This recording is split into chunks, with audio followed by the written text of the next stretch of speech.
Well, we did a show where we opened for Company Flow and the rest of it was some people from Lyricist Lounge.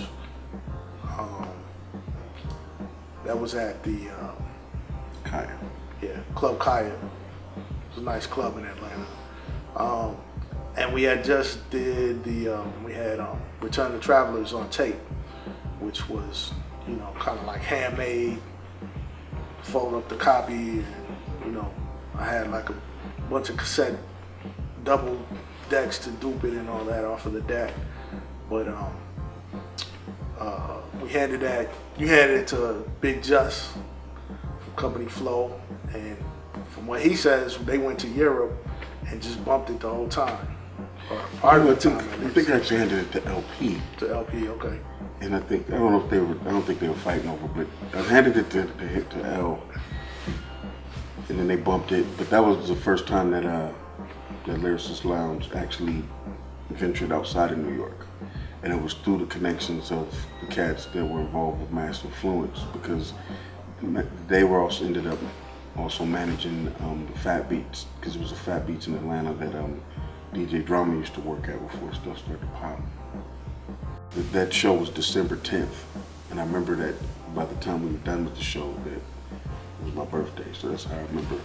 So that had to be probably like 95, and so it was probably maybe about I don't want to say a year, but roughly about a year before they came back to get at us. And it was Fiona had actually been sent to Atlanta to do some other things, but also to look for us.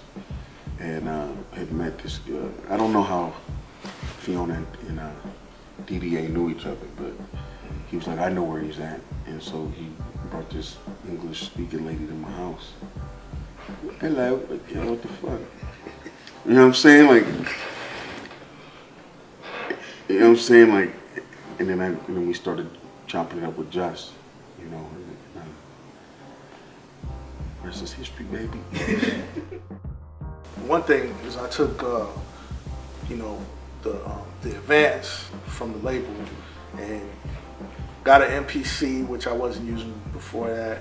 Got the VS 1680 rolling and some speakers, and we moved into a different crib where I had a production space, and I built a new PC. So it was like different equipment. The album was kind of like a learning process of this new equipment, so when I was just starting with it, some of those beats probably disappeared, you know what I mean? But it was kind of like a learning process.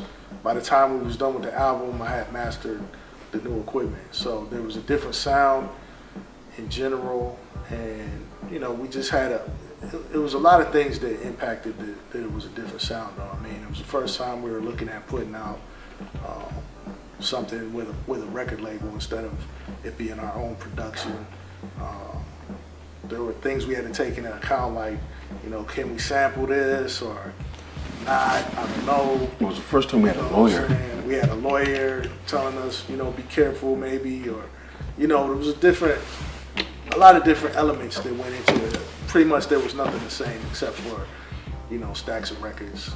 So there was a lot of different things happening.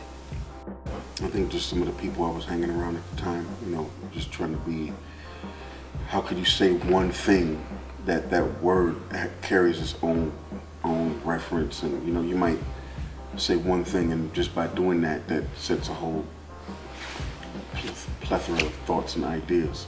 So it was how to be as visual as possible, how to juxtapose different things that don't fit, but again, just to overdo it, but to be descriptive and as visual as possible,